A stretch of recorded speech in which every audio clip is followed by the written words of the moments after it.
Hello viewers, I am Deepthi. In my today's video, I am going to cover the most important topics and the reduced topics for ICSE Class 10 Chemistry for this year 2024. Let us start with first chapter, periodic table. Here questions will be asked till period number 3. No questions will be asked in your paper beyond period 3. It means K, L and M shell related questions will be asked in your examination. And topics you should focus more on trends on the basis of nuclear charge. आपको पता है हर एक के लिए हमारे को reason में दिए गए दो रीजंस दिए गए हैं. न्यूक्लियर चार्ज और एटॉमिक साइज से रिलेटेड है. You should focus more on nuclear charge and not on atomic size. Now coming to second chapter, which is chemical bonding. In chemical bonding, orbital structure is not in your syllabus. It is just for your understanding कि आप orbits बना रहे हैं, आप KLM shell बना रहे हैं और उसके बाद आप दिखा रहे हैं कि arrow transfer हो रहा है. वो सिर्फ आपके understanding के लिए है. In examination, only electron dot structure will be asked. And topic जिसपे आपने मोर फोकस करना है वो ये है कि इलेक्ट्रॉन डॉट स्ट्रक्चर में different elements should have different science. Suppose आप NaCl का बना रहे हैं तो Na पे अगर आपने डॉट लिया है तो आप Cl पे क्रॉस लेंगे. तो डॉट और क्रॉस अलग अलग होने चाहिए. You can not use all cross और all dots if element is different. अगर सेम ही एलिमेंट आप H का H के साथ कर रहे हैं या क्लोरीन का क्लोरीन के साथ कर रहे हैं कोवेलेंट बॉन्ड के लिए तो आप सिमिलर साइन ले सकते हैं. अलग अलग एलिमेंट के लिए आपको डॉट और क्रॉस ही अलग अलग लेने, अलग अलग सिंबल के लिए लेना है. In chapter 3, acid, base and salt, here details of apparatus and procedure. While preparation of salt में जो टॉपिक आता है वो आएगा, इक्वेशंस आएंगी क्योंकि वो इक्वेशंस आपकी स्टडी ऑफ कंपाउंड के साथ भी जुड़ी हुई हैं. तो इक्वेशंस जरूरी करनी है आपने, लेकिन उसकी डिटेल्स जो है, जो डिटेल आएगा कि उसमें एपरेटस कैसा यूज हो रहा है या प्रोसीजर क्या फॉलो हो रहा है, इस तरह के क्वेश्चंस आपको नहीं आएंगे. It means no diagram based questions from this topic. And properties of salt are already deleted. तो प्रॉपर्टीज भी नहीं करनी है सॉल्ट की हमने, और प्रिपरेशन में हमने इक्वेशंस पे तो फोकस करना है. पर डायग्राम बेस्ड क्वेश्चन ना आने की वजह से हमें क्या फायदा हो जाएगा कि हमें एपरेटस या प्रोसीजर पूरा ध्यान नहीं रखना है. इसमें हम ज्यादा फोकस कर सकते हैं सारी तरह की डेफिनेशंस, डिफरेंशिएट बिटवीन कि एसिड बेस सॉल्ट कैसे कैसे बन रहे हैं, आप आयन से कैसे पहचानेंगे कि ये एसिड है या बेस है, H+ है, हाइड्रोनियम है या हाइड्रोक्सिल है. ये सब चीजें आपने करनी है. डेफिनेशन ऑफ बेसिक सॉल्ट्स पे भी आप मोर एम्फेसिस कर सकते हैं. नेक्स्ट है एनालिटिक केमिस्ट्री. तो आपको पता है ये पूरा ही चैप्टर है. इसमें कुछ जो इंपॉर्टेंट क्वेश्चंस अभी कवर होते हैं इस वीडियो के एंड में मैं वो आपके साथ अभी शेयर करूंगी जो ज्यादातर फ्रीक्वेंटली पूछे जाते हैं. टॉपिक्स टू फोकस में इसमें हमारे पास किस तरह के क्वेश्चंस आएंगे, कलर बेस्ड आएंगे, ऑब्जर्वेशन बेस्ड आएंगे, प्रेसिपिटेशन फॉर्म हो रही है, प्रेसिपिटेशन कौन से कलर की फॉर्म हो रही है, और अगर वहां पर इन एक्सेस वर्ड यूज हो रहा है तो वो आपने पर्टिकुलरली लिखना है. No marks will be given अगर आपने इन एक्सेस वर्ड मेंशन नहीं किया. जहां एक्सेस में सॉल्युबल हो रही है और बिना एक्सेस में इनसॉल्युबल है तो वो आपने इन एक्सेस वर्ड जरूर मेंशन करना है, अदरवाइज आपके मार्क्स डिलीट हो जाएंगे. मोल कंसेप्ट में हमारा जो प्रूफ आता है, molecular mass is equal to 2 into vapour density का जो प्रूफ आता है, फॉर्मूला है सिलेबस में, उसका प्रूफ हमारे सिलेबस में नहीं है. बाकी इस चैप्टर में फोकस देने के लिए तो बहुत चीजें, क्योंकि कुछ भी डिलीट ही नहीं हुआ है. तो एटॉमिसिटी है, ग्राम मॉलिक्यूलर मास है, ग्राम एटॉमिक मास है आपके पास. मोल कंसेप्ट का आपको टॉपिक बहुत अच्छे से समझना है. एवोगाड्रो नंबर क्या है, गेलुसेक लॉ क्या है, इसमें आपका जो टेबल वाले क्वेश्चंस आते हैं इसमें मैंने वीडियोस भी बनाई हुई हैं, आप उसमें से भी हेल्प ले सकते हैं. बट ये टॉपिक्स बहुत इंपॉर्टेंट हैं और जो पिछले साल दो आपकी एक्सरसाइज कवर नहीं हुई है उसमें से ज्यादातर क्वेश्चंस इस बार कवर होंगे ही होंगे. Next chapter is electrolysis. Electrolysis chapter में इलेक्ट्रोमेटलर्जी टॉपिक आता है. In the application of electrolysis वो टॉपिक आपका डिलीट है. इलेक्ट्रोमेटलर्जी का छोटा सा टॉपिक है वो डिलीट है. इसमें आप इस चैप्टर में ज्यादा फोकस जब करेंगे तो बाकी पूरा चैप्टर समझने के बाद आपको कैथोड एनोड की रिएक्शंस कौन कौन सी हैं, ऑब्जर्वेशन क्या है, क्या फॉर्म हो रहा है, ये सब तो करना ही है. कैटायन कौन है, एनायन कौन है, स्पेक्टेटर आयंस कौन से हैं, ये सब करना है. Differentiate between electroplating and electro refining ये एक टॉपिक है, क्योंकि आप दोनों में फर्क कैसे पता करेंगे कि कैथोड पे हमने क्या रखना है, एनोड पे क्या रखना है. ये डिफरेंस आपको इसमें पर्टिकुलरली समझना है इलेक्ट्रोप्लेटिंग और इलेक्ट्रो रिफाइनिंग के टाइम में. और पार्टिकल्स कौन कौन से प्रेजेंट हैं. अगर पार्टिकल्स प्रेजेंट सारे आयंस है तो वो गुड कंडक्टर है, नहीं तो पुअर कंडक्टर है. मॉलिक्यूल्स प्रेजेंट है तो इस तरह के क्वेश्चन जरूर आते हैं इसमें से. In chapter 7 metallurgy chemical method, it means leaching. इन कौन से टॉपिक में आएगा, ड्रेसिंग ऑफ ओर में. 4 methods are given. Fourth method is not in your syllabus. Leaching is not in your syllabus. All other three methods are as it is. And another is difference between metal and non-metal. In few old edition books, this topic is given in very detail, but this is just for your understanding. Next, refining of aluminium, Hoops process. It is already deleted. वो हमने पिछले साल भी नहीं करा था. Other than this, uses of aluminium भी कई डिटेल में बुक्स में दिया गया है, तो वो भी हमारे सिलेबस का टॉपिक नहीं है. और अगर हम फोकस की बात करेंगे तो एलॉयज में भी हमारा पूरा डी एक्सरसाइज दिया गया है, लेकिन उस डी एक्सरसाइज में सिर्फ 5 ही एलॉयज के बारे में हमने करना है. कौन कौन से हैं? Duralumin, stainless steel, brass, bronze और फ्यूज मेटल. ये 5 एलॉयज हमारे सिलेबस में है. बाकी सबकी डिटेल हमने नहीं करनी. इनका सब कुछ करना है कि इनकी परसेंटेज किन किन से मिलकर बने, कॉम्पोजिशन क्या है, इनकी डिटेल्स क्या है. इसके अलावा इलेक्ट्रो रिफाइनिंग का जो टॉपिक है वो हमारी रेफरेंस के लिए. अगर उनमें पढ़ना भी आपने तो कॉपर और एल्यूमिनियम के बारे में आप उसमें स्टडी कर सकते हैं डिटेल में. नेक्स्ट हमारा स्टडी ऑफ कंपाउंड्स का यूनिट आ जाता है, जिसमें पहला हमारा HCl का है.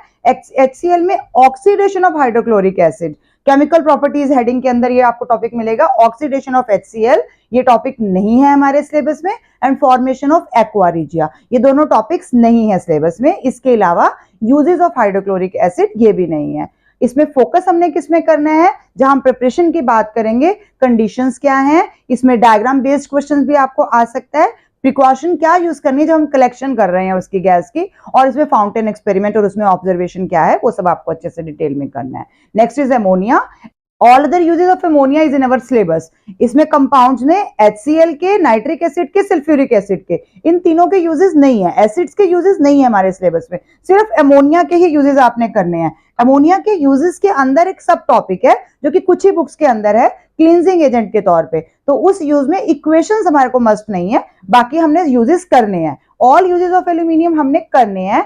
Action of warm water on aluminium nitride, ये हमारे पास सेकंड इक्वेशन दी गई है, बट ये बहुत फ्रीक्वेंटली पेपर में क्वेश्चन पूछा जाता है, तो इस पे जरूर फोकस करें.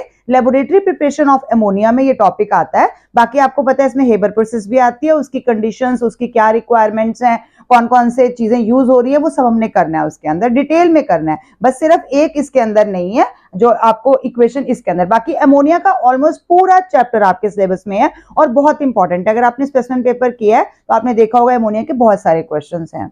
नाइट्रिक एसिड में again uses of nitric acid नहीं है, बट इसमें ब्राउन रिंग को आप इक्वेशंस के साथ जरूर कवर कर लीजिए, क्योंकि ब्राउन रिंग एक इंपॉर्टेंट टॉपिक में आ जाता है.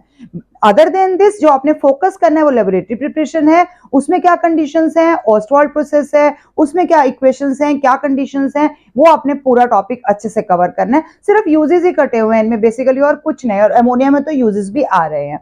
सल्फ्यूरिक एसिड में यूजेस ही कटे हुए हैं सल्फ्यूरिक एसिड के. इसमें आपने कॉन्टैक्ट प्रोसेस पे फोकस करना है, कौन सी इक्वेशंस यूज हो रही हैं, क्या कंडीशंस हैं, चेंज इन रिएक्शन क्या आती है जब हम डाइल्यूट लेते हैं या कंसंट्रेटेड लेते हैं. ये हमारा प्रोमिनेंट पूछा जाने वाला क्वेश्चन है इसमें से. नेक्स्ट हम आते हैं ऑर्गेनिक केमिस्ट्री. इसमें प्रिपरेशन ऑफ एसिटिक एसिड, उसकी प्रॉपर्टीज हैं, उसके यूजेस हैं, लेकिन उसकी सिर्फ प्रिपरेशन हमारे सिलेबस में नहीं है एसिटिक एसिड की. इसके अलावा अगर हम फंक्शनल ग्रुप की बात करेंगे तो कीटोन और ईथर्स हमारे सिलेबस में नहीं है. बाकी एल्डिहाइड, अल्कोहल, बाकी सारे ग्रुप हमारे सिलेबस में हैं.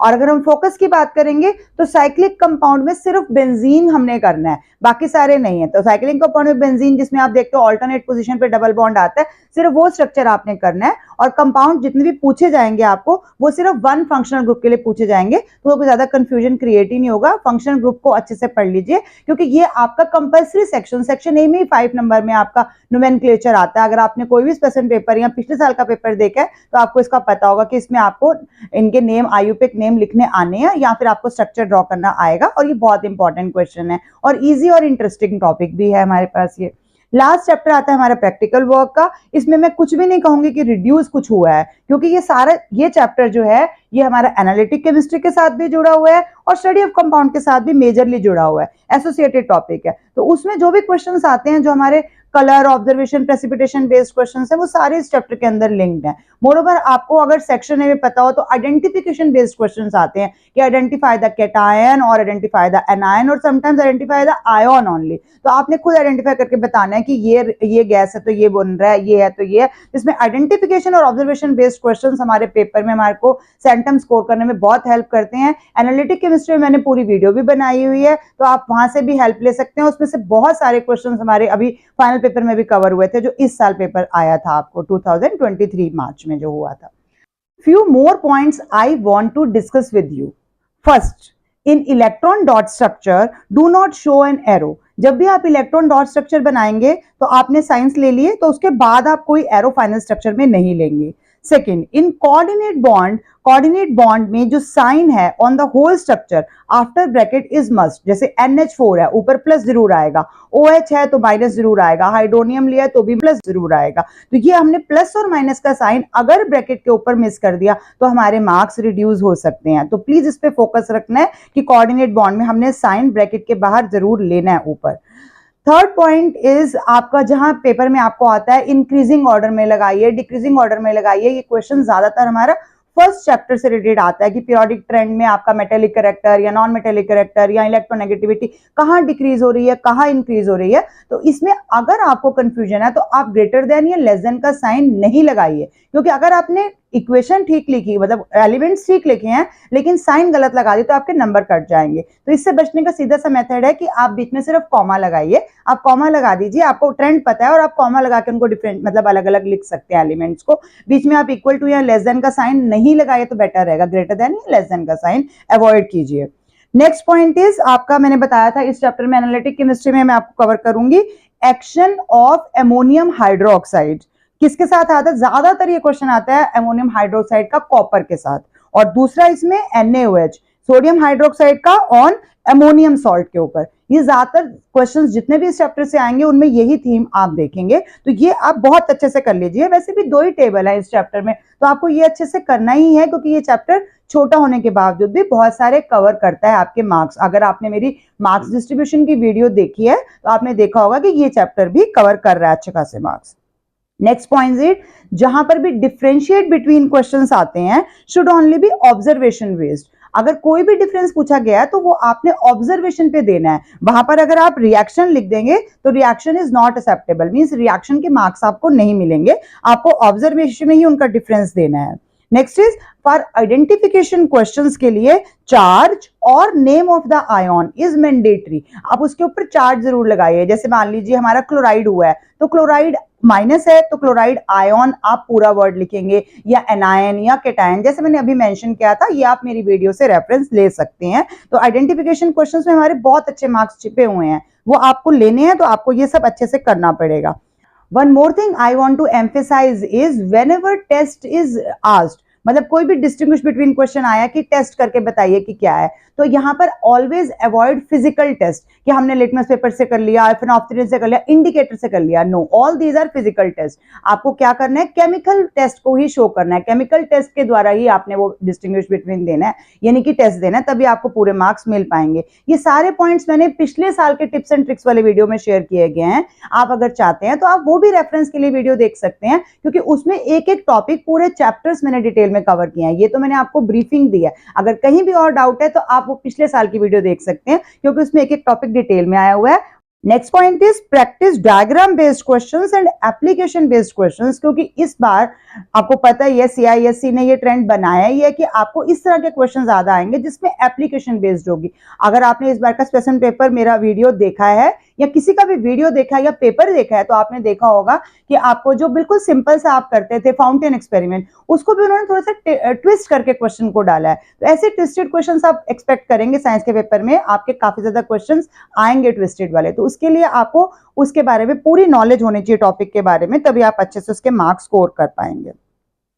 One more thing I want to discuss with you is time management. आपको टाइम मैनेजमेंट साइंस मैथ्स ऐसे सब्जेक्ट्स में तो बहुत, वैसे तो हर सब्जेक्ट में टाइम मैनेजमेंट जरूरी होती है। तो इसमें अकॉर्डिंग टू मी आप क्या ले सकते हैं? आपके पास सेक्शन ए में MCQ है और आपके पास डायग्राम बेस्ड एक क्वेश्चन जरूर आना है, क्वेश्चन नंबर 2 या उसमें जो सेक्शन ए में कंपल्सरी सेक्शन में आएगा। तो टोटल आप जो मार्क्स हैं इसके कितने हो गए? 40 मार्क्स हैं। तो 40 मार्क्स के लिए आप यहाँ पर 50 मिनट्स डिवोट कर सकते हैं टोटल, जिसमें से MCQ और पिक्चर बेस्ड क्वेश्चन जो है वो 30 मिनट्स में हो जाना चाहिए आपका कवर, और रिमेनिंग क्वेश्चन जो है वो 20 मिनट्स के अंदर हो जाने चाहिए, यानी कि पूरा सेक्शन है आपका 50 मिनट्स में कवर हो जाना चाहिए। क्योंकि अगर आपने पूरा साल अच्छे से प्रैक्टिस की है तो आप इजीली ये कर लेंगे। और सेक्शन बी भी आपका 50 मिनट्स में कवर होना चाहिए। इट मीन सेक्शन बी में जो भी आपने क्वेश्चंस चूज किए हैं, 4 क्वेश्चंस जो आप अटेम्प्ट करने जा रहे हैं, उसमें अप्रोक्सीमेटली आपको 12 मिनट्स देने हैं एक क्वेश्चन के अंदर।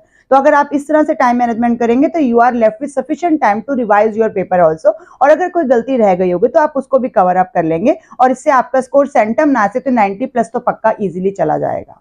One last point is no marks if spelling error is there। अब मान लीजिए आप आयुपैक नेम दे रहे हैं और आपने इथेन को इथीन लिख दिया या इथाइन लिख दिया, तो आपको मार्क्स कैसे मिलेंगे? पूरा फंक्शनल ग्रुप ही अलग हो गया, उसका होमोलोगस सीरीज ही अलग हो गई, तो आपको मार्क्स नहीं मिल सकते हैं। तो इसलिए स्पेलिंग एरर के केमिस्ट्री में आपको मार्क्स नहीं दिए जाएंगे। जहां जहां पर प्रोमिनेंट क्वेश्चंस पूछे गए हैं, अगर आपने वहां साइन गलत कर दिया, प्लस माइनस का गलत कर दिया साइन, तो आपको मार्क्स नहीं मिलेंगे। स्पेलिंग अगर एरर है तो भी आपको मार्क्स नहीं मिलेंगे। तो प्लीज प्रिपरेशन के टाइम इन चीजों को ध्यान रखिए, क्योंकि एग्जाम सबके बहुत पास आ चुके हैं। Thank you for watching till the end. Keep watching, sharing and subscribe to my channel. If you still have any doubt, you can ask me in the comment section. Thank you.